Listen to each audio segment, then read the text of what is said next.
ಕಷ್ಟ ಇದೆ. ನನಗೆ ನಾನು ಹೇಳೋದ್ನಲ್ಲ, ಲಾಸ್ಟ್ ಪ್ರಾಜೆಕ್ಟು ನಮಗೆ ಅದು ಆ್ಯಕ್ಚುಲಿ ಪ್ರಾಪರಾಗಿ ಒಳ್ಳೆ ಏಟನೇ ಅದು. IPL ಟೈಮಲ್ಲಿ ರಿಲೀಸ್ ಮಾಡಿದ್ವಿ ಇದು ಎಲ್ಲ. ಆ್ಯಂಡ್ ಇವಾಗ ಮೊದಲು ಥರ ನಾನ್ ಥಿಯೇಟ್ರಿಕಲ್ಲೆಲ್ಲ ಇಲ್ಲ. ನಾವು ಈ ಅಂದರೆ ಈ ಪ್ರೊಡಕ್ಷನ್ ಹೌಸಿಂದ ಮಾಡಿದ್ರೆ OTT ಸೇಲ್ ಆಗಿಬಿಡುತ್ತೆ ಅಥವಾ TV ಸೇಲ್ ಆಗಿಬಿಡುತ್ತೆ, ಈ ಥರದ್ದು ಯಾವುದೇ ವ್ಯವಸ್ಥೆ ಇಲ್ಲ. Ultimately if it works in theatre, ಅಲ್ಲಿಗೂ ಥಿಯೇಟ್ರಲ್ಲಿ ಸಲ್ಲಿದ್ರೆ ಮಾತ್ರ ಬೇರೆ ಕಡೆ ಸಲ್ಲುತ್ತೆ. ಸೊ ಆ ಥರದ ವ್ಯವಸ್ಥೆ ಇರೋದು. ಆ್ಯಂಡ್ ಥಿಯೇಟ್ರಿಗೇ ಸಿನಿಮಾ ಮಾಡಬೇಕು. ಹಾಗಂತ ನಾವು ಪ್ರಯತ್ನನೇ ನಿಲ್ಲಿಸ್ಬಿಡೋಕ್ಕೂ ಆಗಲ್ಲಲ್ಲ. ಎಲ್ಲೋ ಒಂದು ಕಡೆ ಆ ರಿಸ್ಕ್ ಇದ್ದೇ ಇರುತ್ತೆ. ಕನ್ಸಿಸ್ಟೆಂಟಾಗಿ ಮಾಡ್ತಿದ್ದಾಗಷ್ಟೇ ಪ್ರೇಕ್ಷಕ ಕೂಡ ಒಂದು ನಂಬಿಕೆ ಇಟ್ಟು ಅವನು ನಮ್ಮ ಜೊತೆ ಟ್ರಾವೆಲ್ ಮಾಡ್ತಾನೆ ಅನ್ನೋ ಒಂದು ಹೋಪ್ ಅಷ್ಟೇ. ಆ್ಯಂಡ್ ಅದೇನೋ ಒಂದು ಒಳ್ಳೆ ಕಥೆ ಹೇಳಿದಾಗ ಅದೇನೋ ಒಂದು ಆಗುತ್ತೆ ಅನ್ನೋ ಒಂದು ಹುಚ್ಚು ಅದು. ಸರ್ ಇಲ್ಲಿ ನೀವು ಉತ್ತರಕಾಂಡ ಸಿನಿಮಾ ಅನೌನ್ಸ್ ಆದ್ಮೇಲೆ ತುಂಬಾನೇ ನಿರೀಕ್ಷೆ ಇತ್ತು ಅದರಲ್ಲಿ. ಅದು ಏನಾಯ್ತು ಗೊತ್ತಿಲ್ಲ, ಸಿನಿಮಾ ಅವಾಗ ಡೈರೆಕ್ಟ್ ಕಡೆಯಿಂದ ಯಾವುದೋ ಅಪ್ಡೇಟ್ ಬಂದಿಲ್ಲ. ಆ್ಯಂಡ್ ನಿರ್ದೇಶಕರ ಮತ್ತೆ ನೀವು ಹೇಳೋದು ಮಾತುಕತೆ ಆಗಿದೆಯಾ ಅಥವಾ ಯಾಕಂದ್ರೆ ಅಭಿಮಾನಿಗಳು ಶಿವನವರು ಮತ್ತೆ ನಿಮ್ಮ ಕಾಂಬಿನೇಷನ್ ತುಂಬ ಇಷ್ಟಪಡ್ತಾರೆ.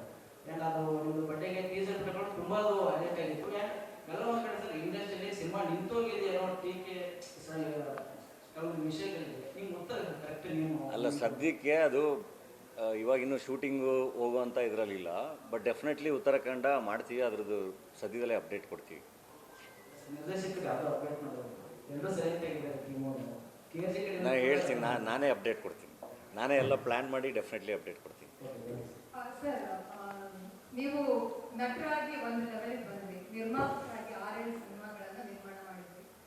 ಡೈರೆಕ್ಟರ್ ಧನಂಜಯ್ ಅವರನ್ನ ನಾವು ಯಾವಾಗ ನೋಡೋದು? ನಿಮಗೆ ಸ್ಟೋರಿ ಟೆಲ್ಲಿಂಗಿಗೆ ಡೈರೆಕ್ಷನ್ ಬೆಸ್ಟ್ ಅಂತ ಅನ್ಸಲ್ವಾ? ಹೇಗೆ? ಅಲ್ಲ, ನನಗೂ ಇಷ್ಟ, ಆದರೆ ಅದೊಂದು ಭಾಳ ದೊಡ್ಡ ಜವಾಬ್ದಾರಿ ಅಲ್ಲ. ಸೊ ಈಗ ನಾನು ಡೈರೆಕ್ಟ್ ಮಾಡ್ತೀನಿ ಅಂತ ಬಂದರೆ I think I have to set a standard. ನಾನು ಏನಾದರೂ ಮಾಡಿದ್ರೆ ಒಂದು ಸ್ಟ್ಯಾಂಡರ್ಡ್ ಸೆಟ್ ಮಾಡೋದಕ್ಕಾದರೆ ಮಾತ್ರ ನಾನು ಎಂಟರ್ ಆಗಬೇಕು. ಸೊ ಆ ಕಾನ್ಫಿಡೆನ್ಸ್ ಬಂದಿದ್ದೀನ ಡೆಫಿನೆಟ್ಲಿ ಮಾಡ್ತೀನಿ.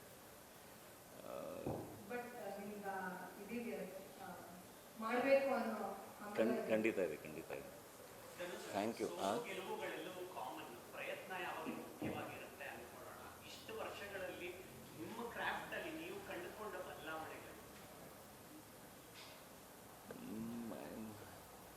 ಅಂದರೆ ನಿರಂತರ ಕಲಿಕೆ ಅದು ಅಷ್ಟೇ. ಪ್ರತಿ ಸಿನಿಮಾನೂ ಹೊಸ experience.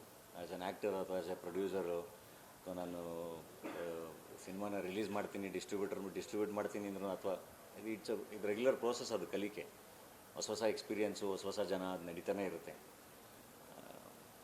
And I think as actors ನಾವು ವಲ್ನರೇಬಲ್ ಆಗಿರಲೇಬೇಕು.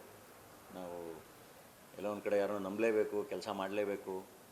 ಅಲ್ಲಿ ಮೋಸ ಆಗ್ಬೋದು, ಅಲ್ಲಿ ನಾವು ಅಂದ್ಕೊಂಡಿದ್ದು ಆಗ್ದಲೇ ಇರ್ಬೋದು. ಬಟ್ ಅದು ಮತ್ತೆ ಒಂದು ಎಕ್ಸ್ಪೀರಿಯೆನ್ಸ್ ಆಗಿ ತೊಗೊಂಡು ವಿ ಶುಡ್ ಮೂವ್ ಫಾರ್ವರ್ಡ್. ಊಟ ಮಾಡೋಣ.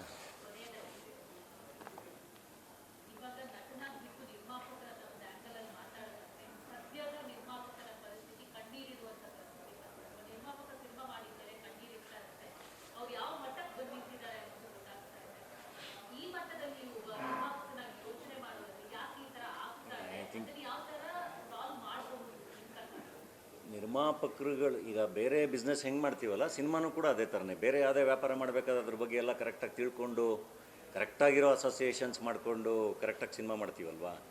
ಇಲ್ಲೂ ಅಷ್ಟೇ. ನಾವು ಏನೋ ಒಂದು ಮಟ್ಟಿಗೆ ಸಿನಿಮಾ ಗ್ಯಾಂಬಲ್ ಥರನೇ ಕಾಣುತ್ತೆ. ಬಟ್ ಇದನ್ನು ನೋಡಿಕೊಂಡೇ ಮಾಡಬೇಕಲ್ವ.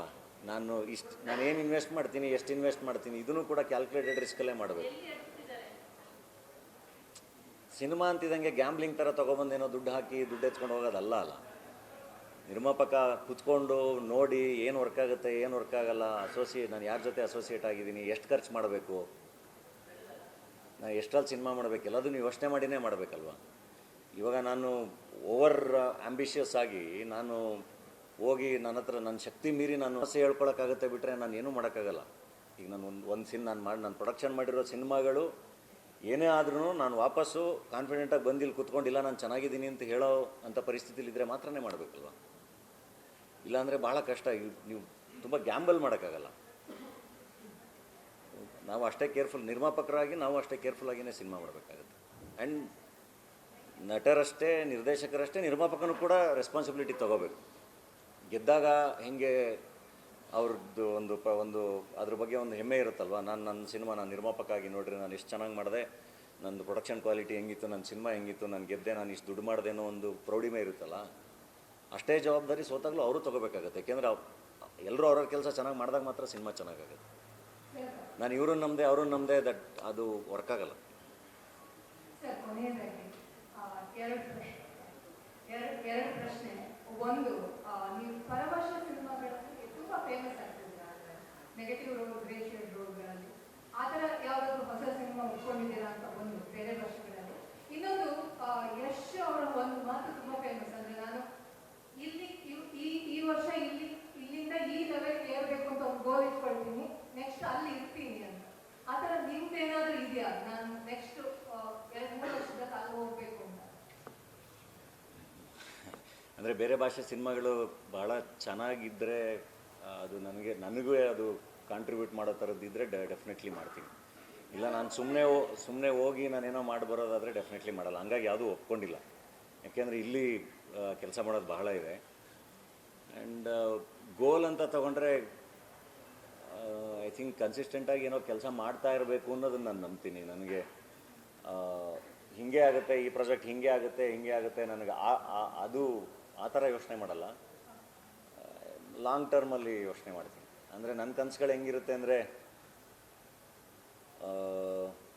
ಹಿಂಗೋಗಿ ತಿರುಗಿ ನೋಡಿದ್ರೆ ಒಂದಿಷ್ಟು ಜನ, ಈಗ ನನ್ನ ಪ್ರೊಡಕ್ಷನಿಂದ ಬಂದಿರೋರು ಅಥವಾ ಜೊತೆಗೆ ಬಂದಿರೋರು ಎಲ್ಲರೂ ಇಂಡಿಪೆಂಡೆಂಟಾಗಿ ಒಂದು ದೊಡ್ಡ ಆರ್ಗನೈಸೇಷನ್ ಆಗಿ ಬೆಳೆದ್ಬಿಟ್ರೆ ಆ ಇಂಡಸ್ಟ್ರಿ ಎಷ್ಟು ದೊಡ್ಡದಾಗಿರುತ್ತಲ್ವ, ಎಷ್ಟು ಚೆನ್ನಾಗಿರುತ್ತಲ್ವ, ಅದ್ರ ಮಧ್ಯ ನಾನಿರ್ತೀನಲ್ವ ಅದ್ರ ಜೊತೆಗೆ ಅಂತ. ಸೊ ಆ ಥರ ಯೋಚನೆ ಮಾಡ್ತೀನಿ. ನೋಡೋಣ.